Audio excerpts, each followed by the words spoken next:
Hello students. आज हम लोग जेईई एडवांस 2020 में पूछे गए करंट इलेक्ट्रिसिटी का क्वेश्चन डिस्कस करते हैं। In the balanced condition the values of resistances of four arms of a Wheatstone bridge are shown in the figure below. The resistance R3 has temperature coefficient 0.0004 per degree centigrade.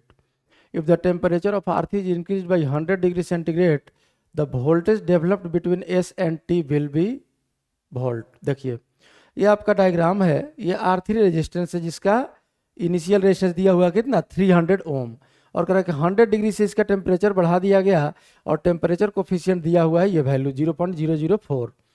तो resistance का आप जानते हैं, अगर हम लोग resistance का temperature dependence formula लिखें तो ये फार्मूला होता है RT इक्वल्स, मतलब फाइनल टेम्परेचर पर resistance, R0 initial plus 1 plus alpha delta T, जहाँ डेल्टा टी टेम्परेचर है, delta T change in temperature, change in temperature. अब यहाँ से इसका टेम्परेचर R3 का करा कि 100 ओम से बढ़ा दिया, 100 डिग्री से बढ़ा दिया गया। तो 100 डिग्री से अगर बढ़ा दिया गया तो R3 का फाइनल वैल्यू क्या हो जाएगा। सो देखिए, R3 एफ लिख देते हैं फाइनल के लिए, इक्वल्स R0। इनिशियल क्या था 300 ohm into 1 plus alpha, alpha का वैल्यू दिया हुआ है 0.0004, और into delta T, delta T दिया हुआ कितना से इंक्रीज किया गया 100 डिग्री सेंटीग्रेड, तो इंटू 100। अब अगर इसको हम लोग सिंप्लीफाई करें तो ये हो जाएगा 300 इंटू 1.04। अब इसको अगर सॉल्व करेंगे हम लोग तो ये हो जाएगा कितना 312 ओम।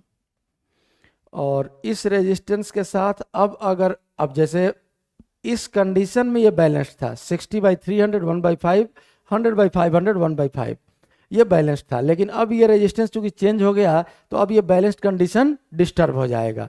बैलेंस कंडीशन जब डिस्टर्ब हो गया तो ये तो सिंपल एक सर्किट है।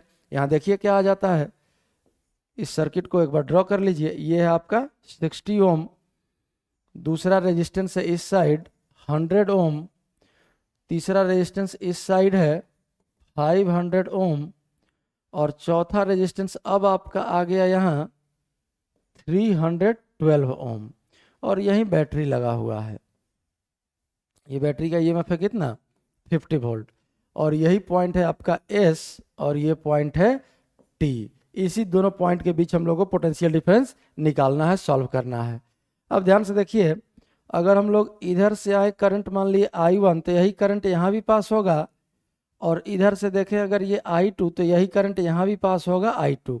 और दोनों लूप के लिए, लेफ्ट वाले लूप के लिए भी और राइट वाले लूप के लिए भी, दोनों लूप के लिए ध्यान से देखिए इस डायग्राम को, पोटेंशियल डिफरेंस सेल का 50 वोल्ट ही है। तो हम लोग I1 और I2 दोनों वैल्यू आराम से लिख सकते हैं। अगर इस लूप में देखें तो सेम करंट पास हो रहा है, दोनों रेजिस्टेंस सीरीज में आ गया, और पोटेंशियल डिफरेंस कितना है 50 वोल्ट ही है। तो I1 का वैल्यू हम लोग यहाँ से सीधा लिख लेंगे, I1 equal to 50 divide by 312 plus 60, 372। और इसी तरह से I2 का वैल्यू भी हम लोग डायरेक्ट लिख लेंगे, क्योंकि सेम करंट यहाँ से पास हो रहा है तो दोनों सीरीज में हो गया, और इस लूप में पोटेंशियल डिफरेंस 50 ही है। तो I2 का वैल्यू आ जाएगा आपका कितना 50 डिवाइडेड बाई 500 और 100 600 एम्पियर, दोनों ऐसा यूनिट में ही होगा। अब I1 I2 आ गया जब, तो हम लोगों को VT माइनस VS निकालना है एक्चुअली, VT माइनस VS। तो इसको VT माइनस VS, ध्यान से देखिए क्या लिखेंगे हम लोग।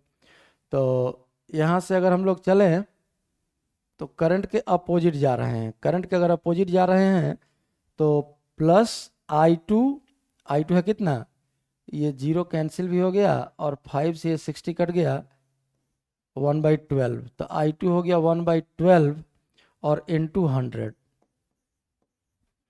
और यहाँ से अगर करंट के डायरेक्शन में चले तो ये हो जाएगा -60, रेजिस्टेंस है और करंट है कितना 50/372 और इंटू 60।